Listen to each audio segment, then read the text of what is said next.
오늘 주시는 하나님의 말씀은 여호수아 1장 1절에서 9절입니다. 다 같이 일어나셔서 한 절씩 교독하겠습니다.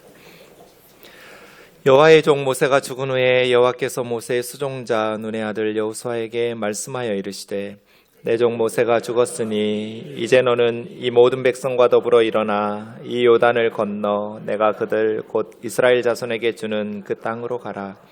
내가 모세에게 말한 바와 같이 너희 발바닥으로 밟는 곳은 모두 내가 너희에게 주었노니 곧 광야와 이 레바논에서부터 큰 강 곧 유브라데 강까지 해쪽 속에 온 땅과 또 해지는 쪽 대까지 너희의 영토가 되리라. 내 평생에 너를 능히 대적할 자가 없으리니 내가 모세와 함께 있었던 것 같이 너와 함께 있을 것임이니라. 내가 너를 떠나지 아니하며 버리지 아니하리니 강하고 담대하라. 너는 내가 그들의 조상에게 맹세하여 그들에게 주리라 한 땅을 이 백성에게 차지하게 하리라. 오직 강하고 극히 담대하여 나의 종 모세가 내게 명령한 그 율법을 다 지켜 행하고 우로나 좌로나 치우치지 말라. 그리하면 어디로 가든지 형통하리니 이 율법책을 내 입에서 떠나지 말게 하며 주야로 그것을 묵상하여 그 안에 기록된 대로 다 지켜 행하라. 그리하면 내 길이 평탄하게 될 것이며 내가 형통하리라. 같이요. 내가 내게 명령한 것이 아니냐. 강하고 담대하라. 두려워하지 말며 놀라지 말라. 내가 어디로 가든지 내 하나님 여호와가 너와 함께 하느니라 하시니라. 아멘. 자리에 앉으셔서 기도하겠습니다. 존귀하신 하나님 아버지, 새해 첫 주일 하나님의 말씀 앞에 세워주심을 감사합니다. 올해에도 하나님의 진리의 말씀으로 저희를 인도하여 주옵소서. 미련한 종을 주님 손에 맡기옵고 예수님의 이름으로 기도하옵나이다. 아멘. 새해 첫 주일 예배를 여러분과 함께 예배할 수 있도록 인도해 주신 하나님께 감사드립니다. 오늘부터 2월 둘째 주일까지는 여호수아서 말씀을 묵상하도록 하겠습니다. 구약의 39권 중에 여호수아서는 6번째 성경입니다. 모세오경이 끝나고 첫 번째로 나오는 성경이 여호수아입니다. 여호수아는 와예히라는 단어로 시작됩니다.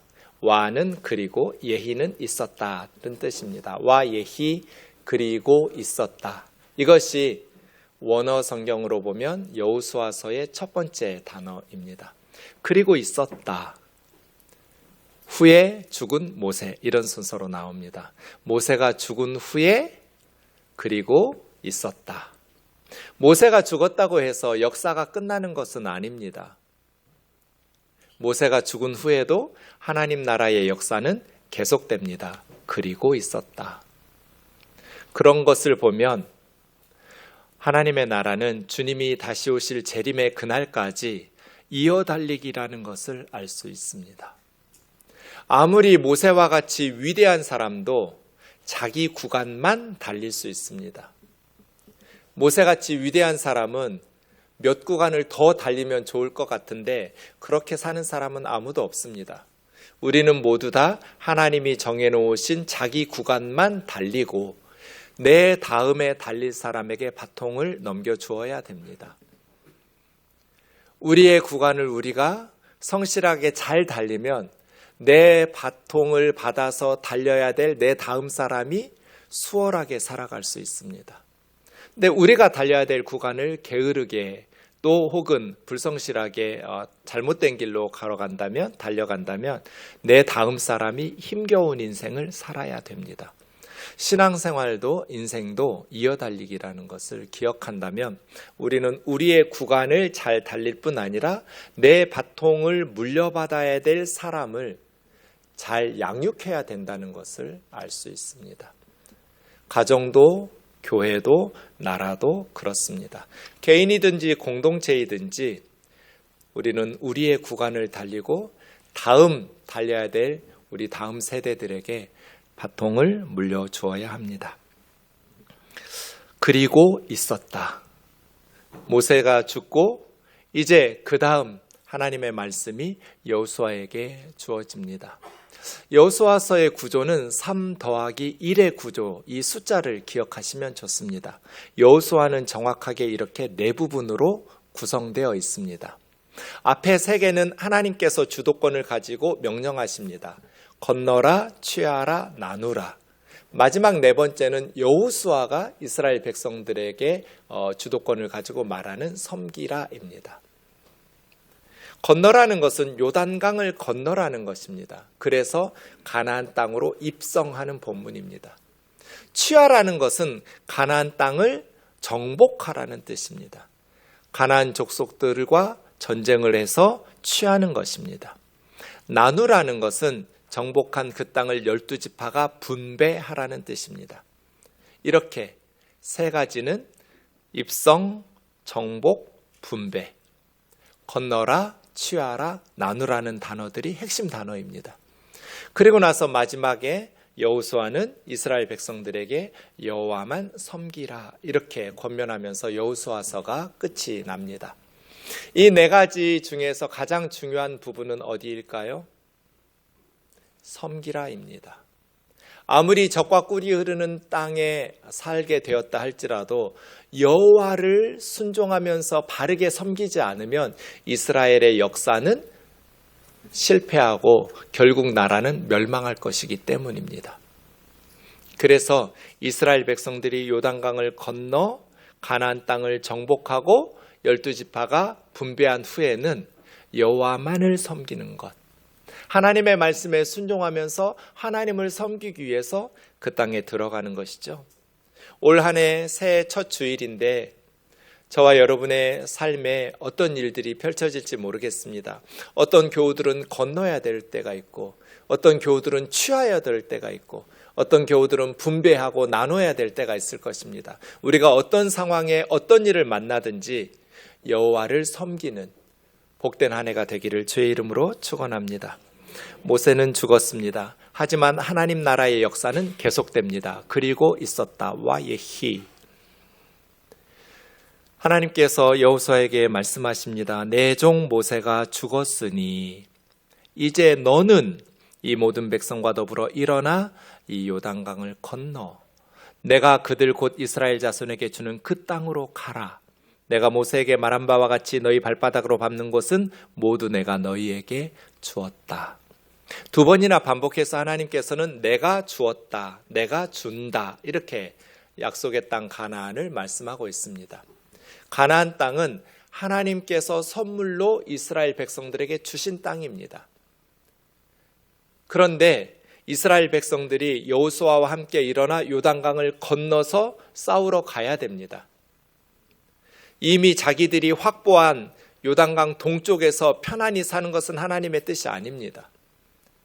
이미 확보한 땅에서 12지파가 같이 살자가 아니라 하나님의 명령은 요단을 건너라. 내가 그 땅을 이스라엘 자손에게 주었다.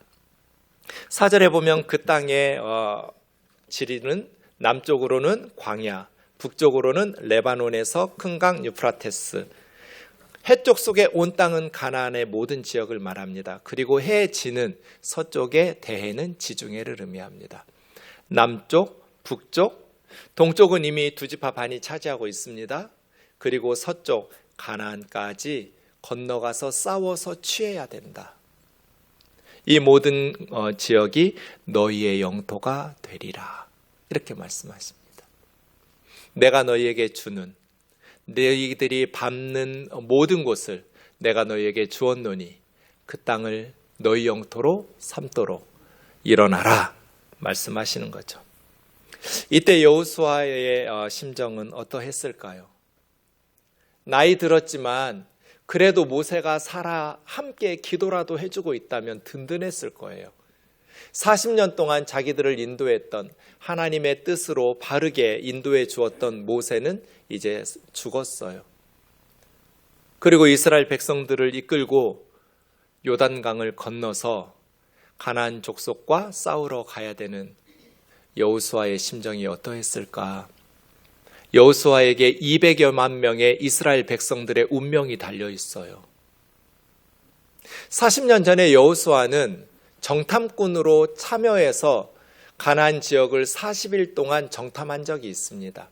40일 동안 12지파의 대표로 한 사람씩 12명이 선발돼서 가나안 땅을 정탐하고 와서 모세와 이스라엘 백성들에게 이렇게 보고했습니다. 그 땅이 정말 아름다웠습니다. 과연 젖과 꿀이 흐르는 땅이었습니다. 가나안 땅의 과일들을 가지고 이스라엘 백성들에게 보여주면서 정말 하나님께서 주시마 약속하신 가나안 땅은 젖과 꿀이 흐르는 땅입니다. 그런데 그 땅의 거주민들은 강합니다. 성읍들은 견고하고 심이 클 뿐 아니라 우리는 거기서 거인들인 안악자손도 보았습니다. 우리는 능히 올라가서 그 백성을 칠 수 없습니다. 왜냐하면 그들은 우리보다 강합니다. 10명의 정탐꾼이 40일 동안 정탐하고 돌아와서 그 땅이 너무 좋은데 그 땅에 살고 있는 가나안 땅의 거주민들은 강한 사람들입니다. 성읍들은 요새입니다. 난공불락입니다. 견고하고 큽니다. 그에 비해서 이스라엘 백성들은 노예로 애굽에서 살다가 광야로 나왔던 오합지졸입니다. 무기가 있습니까? 훈련된 군대가 있습니까? 없습니다. 가나안 족속들과 싸워서 승리할 수 있는 무기도 없고 훈련된 군대도 없어요. 그들은 우리보다 강합니다. 우리는 올라가서 능히 그들을 쳐서 이길 수 없습니다. 이스라엘 자손 앞에서 정탐한 땅을 악평하면서 거기서 본 모든 백성은 키가 장대한 큰 사람들입니다. 네피림 족속 안악 자손의 거인들을 우리가 보았습니다. 그들 앞에 우리를 비교해 볼 때 우리는 메뚜기 같았습니다. 아마 그들이 우리를 볼 때도 메뚜기처럼 보았을 겁니다. 자신들을 곤충으로 비하했어요. 우리는 그들 앞에서는 사람도 아닙니다. 그냥 곤충입니다. 메뚜기입니다. 우리는 절대로 그들과 싸워 이길 수 없습니다.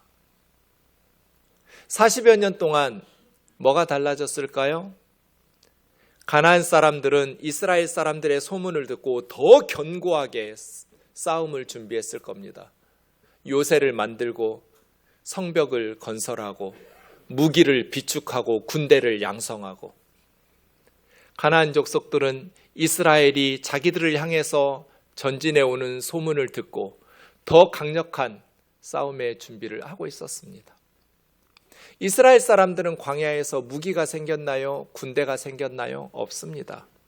그런데 이스라엘 사람들은 40년 동안 하나님의 능력을 경험했습니다. 날마다 만나와 메추라기로 먹이시는 하나님을 경험했어요. 이제 이스라엘 백성들을 이끌고 가나안 땅으로 가야 되는데 이 순간 여호수아에게 필요한 것은 무엇일까요? 여러분, 여호수아라면 뭐가 필요할 것 같으세요? 그것이 5절에서 9절입니다.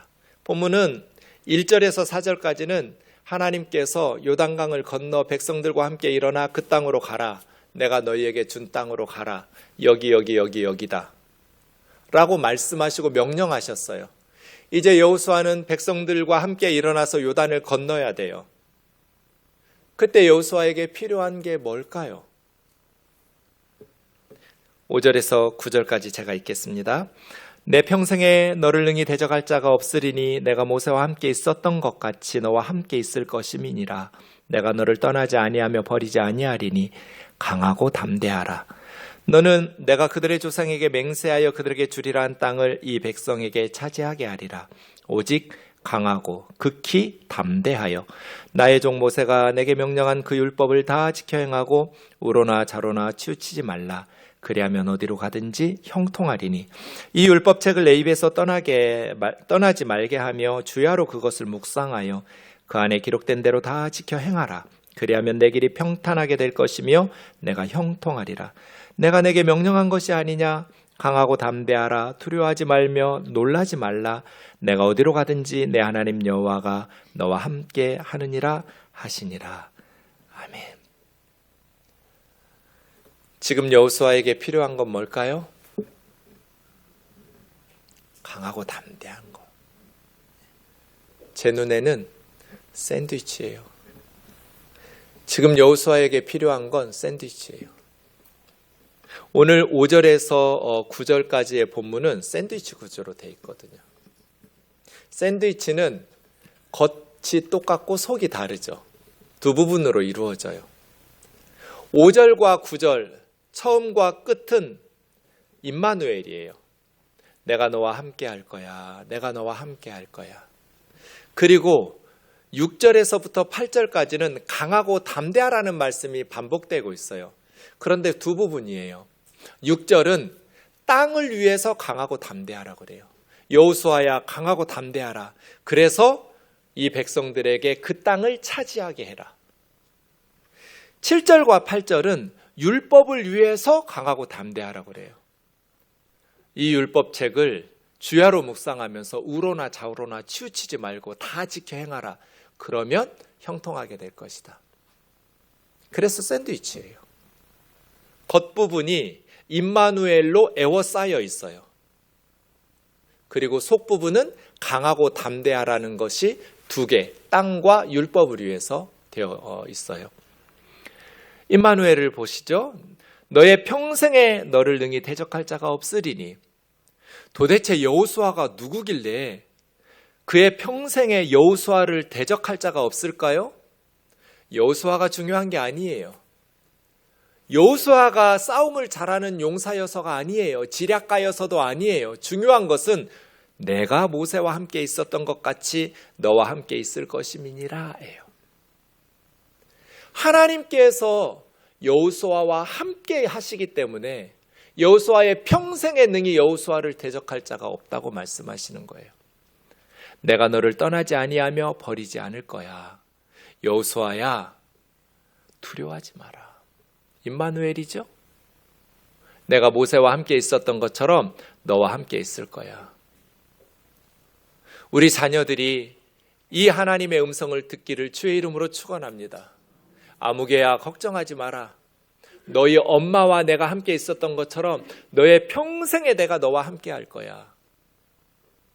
엄마 없다고, 아빠 천국에 갔다고 두려워하지 마라.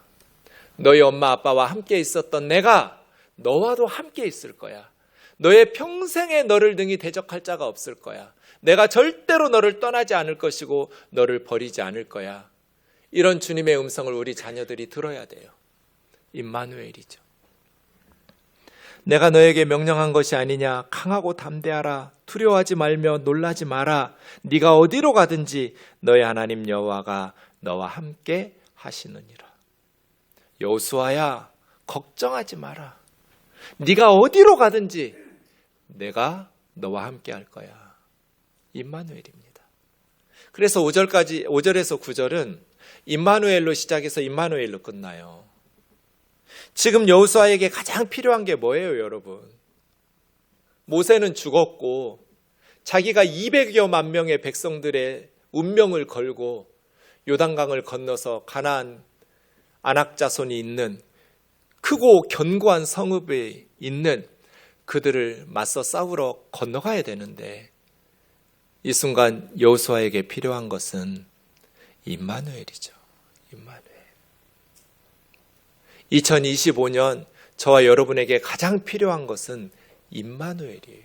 하나님이 함께 하시는 것. 이게 가장 중요한 이슈예요.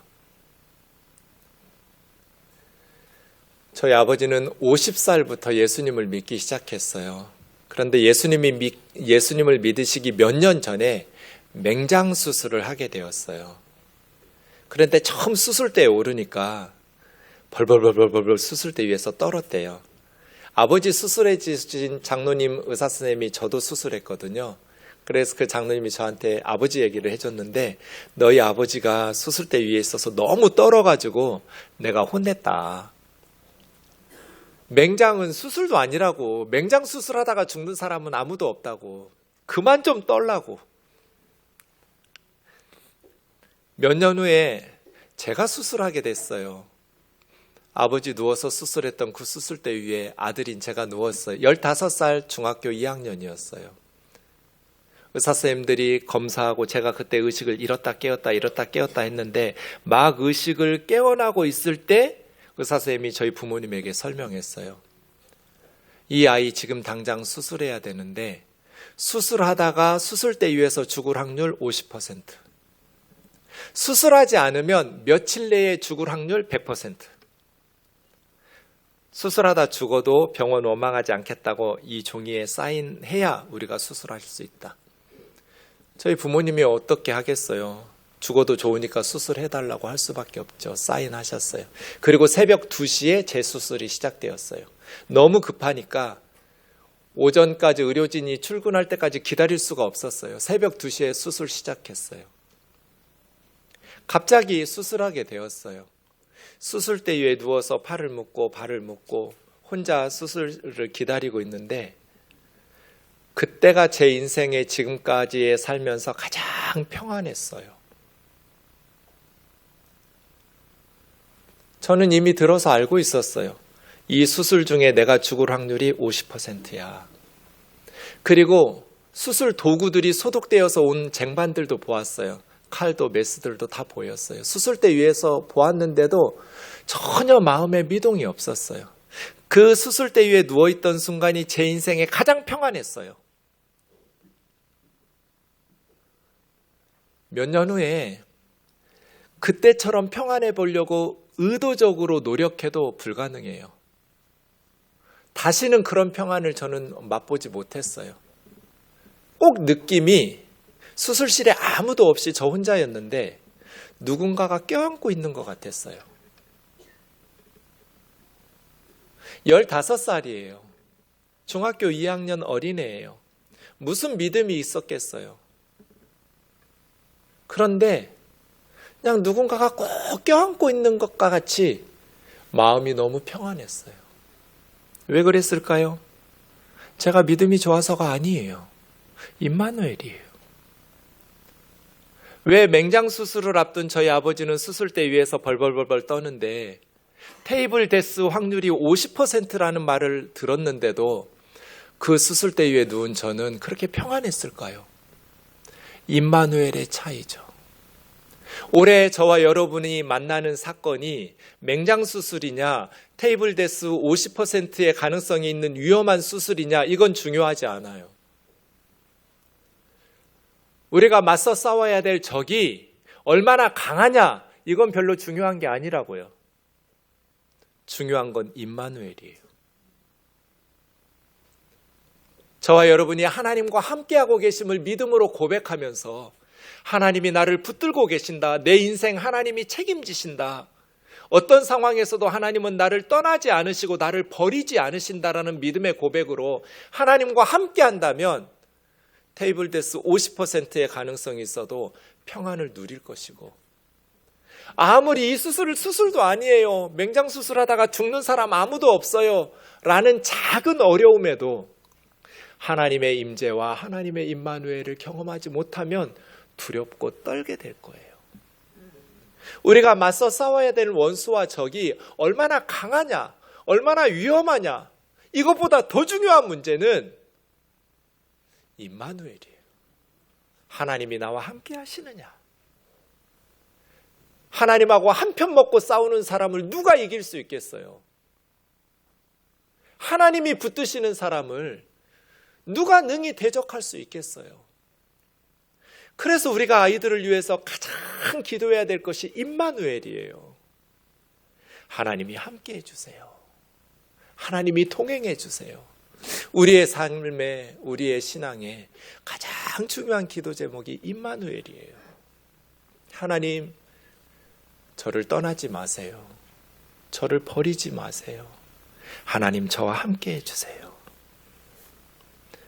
지금 여호수아에게 가장 필요한 것 임마누엘이죠.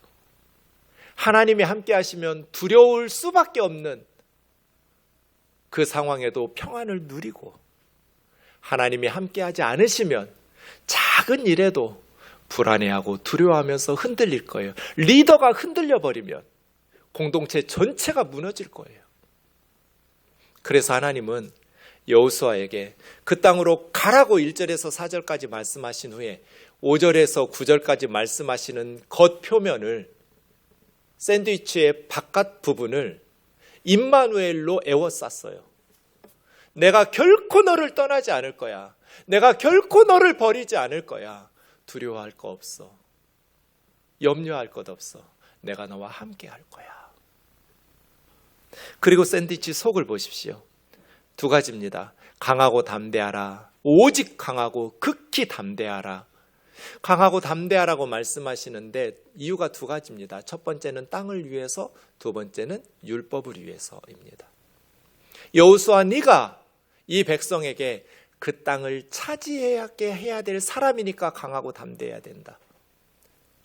그 땅은 내가 너희에게 주었다. 그렇게 말씀하시죠. 이렇게 보면 약속의 땅은 두 가지 특징이 있습니다. 2절 하반절과 3절에서는 하나님께서 주셨다고 두 번이나 반복하셨어요. 내가 주었노니. 하나님이 주신 선물과 같은 땅이에요. 그런데 6절에서는 강하고 담대하게 그 땅에 건너가서 그들과 싸워서 그 땅을 이 백성에게 차지하게 해야 된다고 말해요. 이게 땅의 속성이에요. 하나님이 주신 약속의 땅은 하나님의 선물이면서 동시에 이스라엘이 싸워서 차지해야 되는 땅이에요.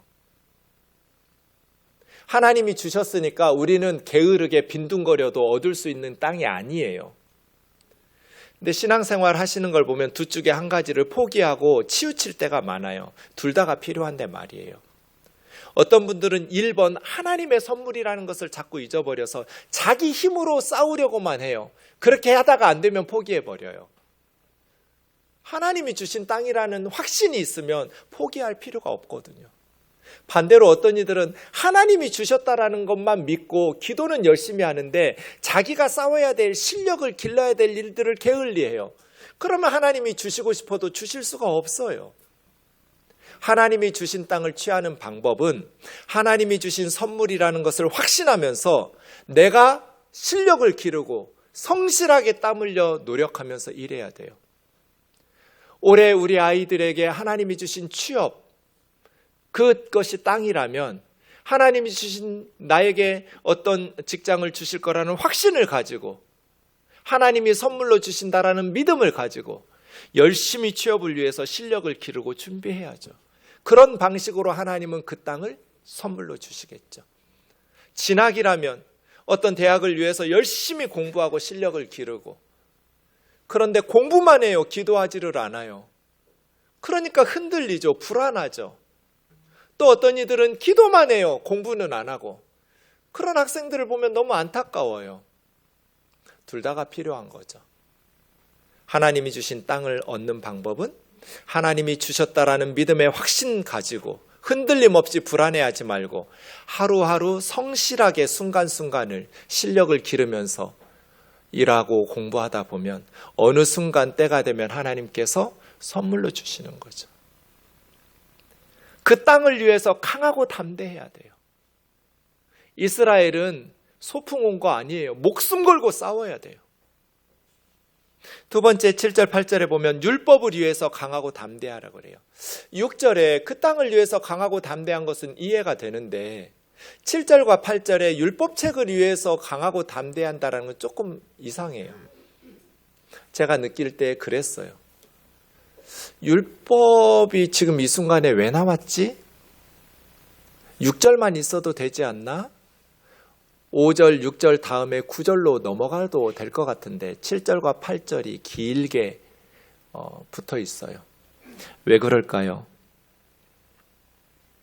임마누엘의 은혜를 누리려면 그 땅을 차지하려면 하나님이 함께 하시는 임마누엘의 은혜를 경험해야 되는데 그 임마누엘의 은혜는 하나님의 말씀에 순종할 때 주어지거든요. 그런데 하나님의 말씀을 지켜 행할 때 이게 쉽지가 않아요. 그래서 강하고 담대해야 돼요. 하나님의 말씀대로 세상에서 살아가면 공격이 있어요.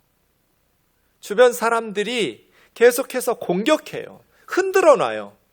그래서 리더인 여호수아가 어려운 일이 있더라도 하나님의 말씀을 지켜나가야 돼요. 우로나 좌로나 치우치지 않고. 이게 어려워요.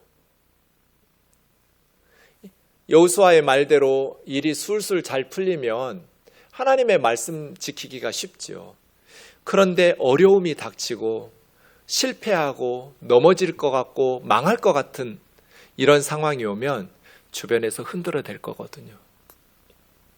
그래서 강하고 담대해야 하나님의 말씀을 좌로나 우로나 치우치지 않고 지켜 행할 수가 있어요. 그 말씀을 지켜 행할 때 하나님께서 함께 하시고 여호수아를 능히 대적할 원수가 없도록 하나님께서 지켜주시거든요. 이런 것을 형통이라고 그래요. 그러니까 우리가 형통이나 평안한 길을 찾으려고 하지 말고 하나님의 말씀에 순종하면 그냥 형통과 평안은 따라오게 돼 있거든요. 하나님께서 함께 하시니까 형통이 따라와요. 그런데 형통을 목표로 삼고 하나님의 말씀을 소홀히 여기면 뒤죽박죽이 돼서 아무것도 안 돼요. 이 두 가지예요. 그 땅을 위해서도 강하고 담대해야 하지만 하나님의 말씀을 지키기 위해서도 강하고 담대해야 된다. 새 우리 우면동 교우들은 하나님의 말씀인 성경을 가까이 하고 하나님의 말씀의 은혜를 사모하고 그 말씀의 은혜대로 지켜 순종하는, 그래서 평탄하고 형통한 복된 새해가 되기를 주의 이름으로 축원합니다. 올해 우리에게 인생에 있어서도 가장 중요한 것은 임마누엘입니다. 임마누엘의 예를 창세기 39장에서 좀 살펴보겠습니다. 요셉 스토리입니다. 창세기 39장도 샌드위치 구조입니다. 겉부분이 똑같고 속은 다릅니다. 겉부분은 임마누엘로 요셉에게 하나님께서 말씀하십니다. 그것도 2번씩이나 반복해서 말씀하십니다. 그런데 창세기 39장은 요셉의 인생에서 가장 힘겨운 시기였습니다. 형들에게 미움을 받아서 노예로 팔려서 애굽으로 왔습니다. 말이 안 통하니까 애굽의 노예로 팔려왔는데 언어부터 배워야 됩니다. 어느 지역이든지 말귀를 못 알아들으면 바보 취급 받습니다. 요셉은 바보 취급 받았을 거예요. 애굽에서 처음에. 그런데 형들의 미움받아서 노예로 팔려왔지만 요셉은 포기하지 않고 언어를 배우고 열심히 자기 맡은 일에 성실하게 그 일들을 합니다. 그래서 2절에 보면 여호와께서 요셉과 함께 하셨다. 임마누엘이죠. 그래서 형통했다라고 말합니다. 임마누엘로 형통한 거죠. 3절에서 또 말합니다.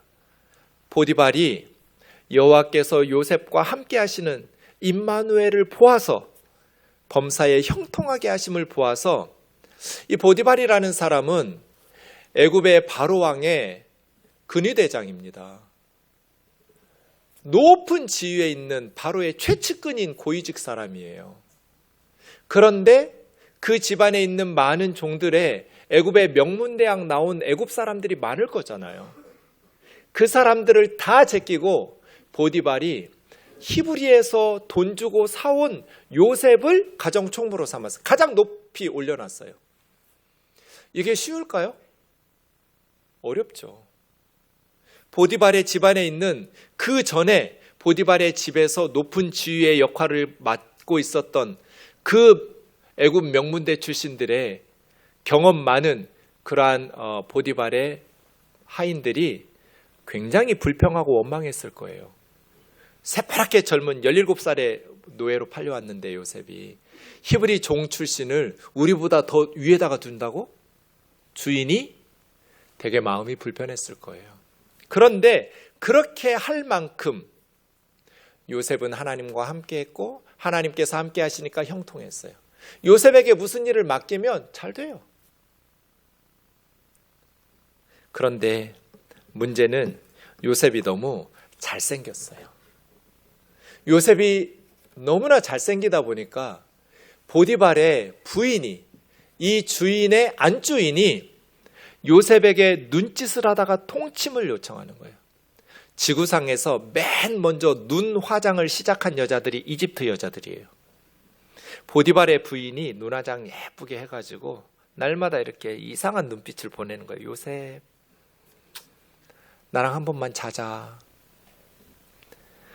요셉이 응하지를 않아요. 내가 어찌 이 큰 악을 행하여 하나님 앞에서 죄를 지을 수 있습니까? 내가 이 집에서 제일 높은 사람이어서 당신 남편이 모든 걸 간섭도 안 하고 나에게 다 맡깁니다. 그런데 딱 하나 내가 할 수 없는, 당신 남편이 나에게 맡기지 않은 사람이 당신입니다. 자기 아내니까. 내가 어떻게 당신하고 주인을 배신하고 못된 짓을 할 수 있겠냐고. 그런데 이 보디발의 부인이 날마다 요셉에게 정말 징글징글했을 것 같아요. 날마다 동침하자는 거예요. 그래서 요셉이 듣지도 않고, 동침은 말할 것도 없고 함께 있기도 않는, 피하는 거죠. 그런데 어느 날 딱 막다른 골목에 막혀버렸어요. 방 안에 그 부인하고 요셉하고 둘만 남게 된 거예요. 이 여자가 요셉의 옷을 붙잡고 늘어지면서 자자는 거예요.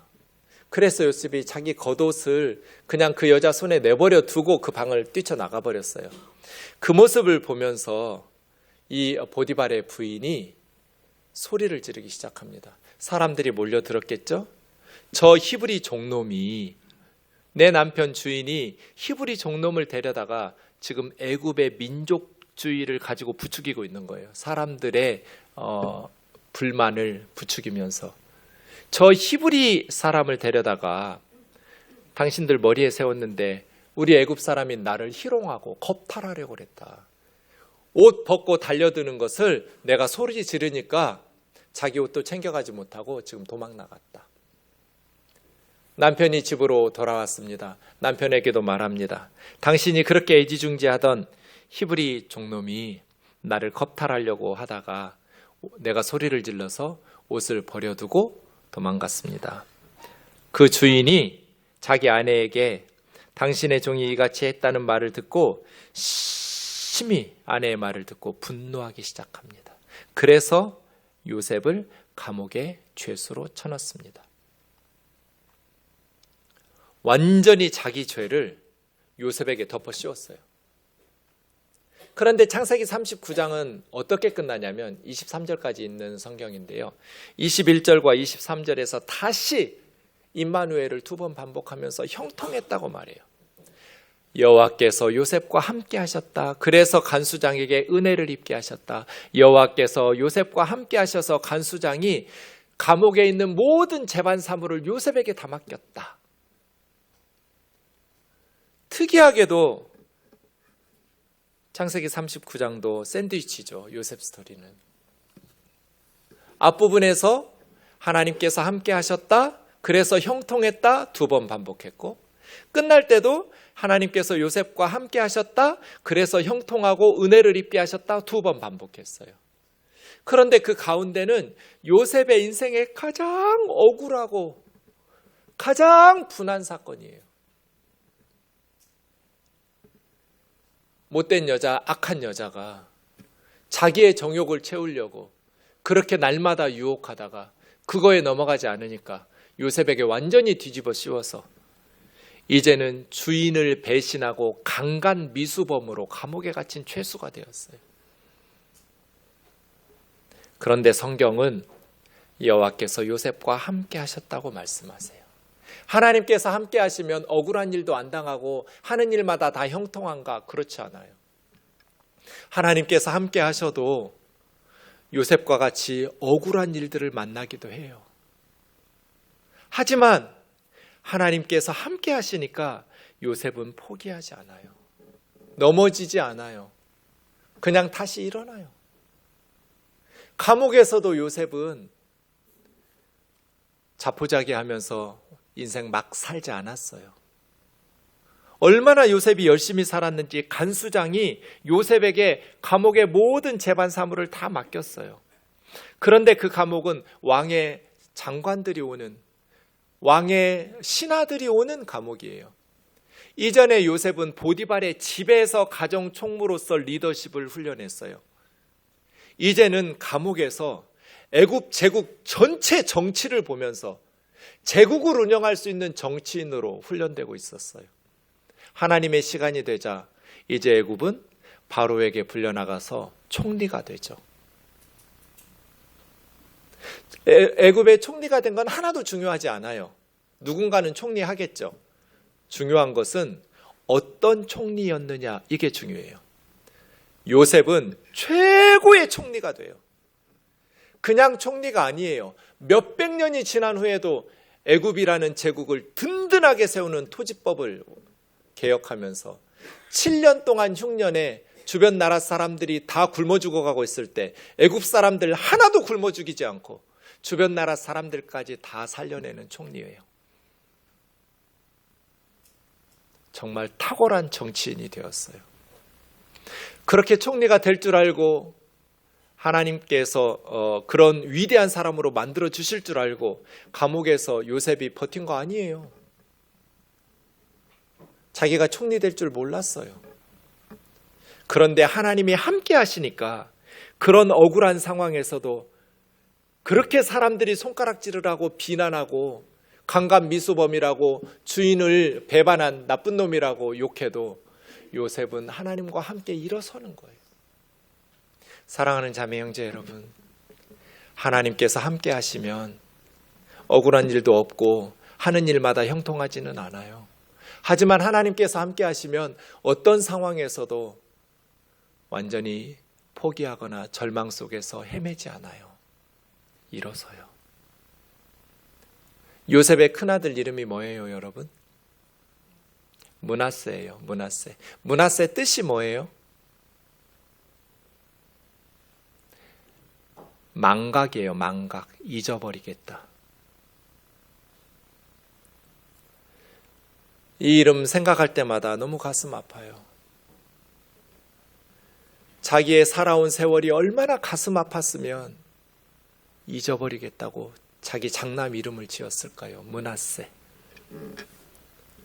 내가 이제 우리 아버지 집에 우리 형들에게 그렇게 버림받아가지고 노예로 팔려오고 이렇게 죽을 만큼 고생한 거, 내 아픈 한, 이 응어리진 가슴의 한을 이제는 잊어버릴 거야. 므낫세. 요셉의 인생은 순탄하지 않았어요. 요셉의 마음에 피눈물이 철철 흘렀어요. 그렇게 힘겨운 삶을 살았지만 요셉은 하나님과 함께 그 모든 역경을 이겨내고 자기 가족을 구원하고 애굽 제국의 백성들과 주변의 나라 사람들을 구원해내는 구약 성경에서 가장 예수님 닮은 사람이 저는 요셉 같아요. 고난을 통해서 백성들을 구원한 사람, 자신의 고난을 통해서 가족을 살려낸 사람, 고난을 통해서 백성들을 구원한 하나님의 사람. 요셉은 예수님 같아요. 임마누엘이죠. 임마누엘. 사랑하는 자매 형제 여러분, 2025년 우리에게 가장 필요한 것은 임마누엘이고 이것이 가장 중요한 기도 제목입니다. 샌드위치를 기억하세요. 여러분이 임마누엘의 은혜를 누릴 때 강하고 담대할 수 있는데 땅과 율법을 위해서 강하고 담대해야 돼요. 우리에게 땅은 무엇일까요? 2025년 어떤 이들에게 땅은 진학일 것이고 취업일 것이고 자녀들의 회복일 것이고 또 가정의 회복일 수도 있고 건강의 회복일 수도 있고, 여러분의 기도의 제목 여호수아의 땅과 같은 것을 위해서 강하고 담대해야 되는데 하나님께서 함께 하시는 임마누엘의 은혜를 누릴 수 있도록 하나님의 말씀을 순종하고 하나님의 말씀의 은혜를 사모하면서 살아가는 한 해가 되기를 주의 이름으로 축원합니다. 너의 평생에 너를 능히 대적할 자가 없으리니 내가 모세와 함께 있었던 것 같이 너와 함께 있을 것임이니라. 내가 너를 떠나지 아니하며 버리지 아니하리니 내가 너에게 명령한 것이 아니냐. 강하고 담대하라. 두려워하지 말며 놀라지 말라. 네가 어디로 가든지 네 하나님 여호와가 너와 함께 하느니라. 강하고 담대하라. 너는 내가 그들의 조상에게 맹세하여 그들에게 주리라 한 땅을 이 백성에게 차지하게 하리라. 오직 강하고 극히 담대하여 나의 종 모세가 내게 명한 그 율법을 다 지켜 행하고 우로나 좌로나 치우치지 말라. 그리하면 어디로 가든지 형통하리니 이 율법책을 내 입에서 떠나지 말게 하며 주야로 그것을 묵상하여 그 안에 기록된 대로 다 지켜 행하라. 그리하면 내 길이 평탄하게 될 것이며 내가 형통하리라. 아멘. 찬양합시다.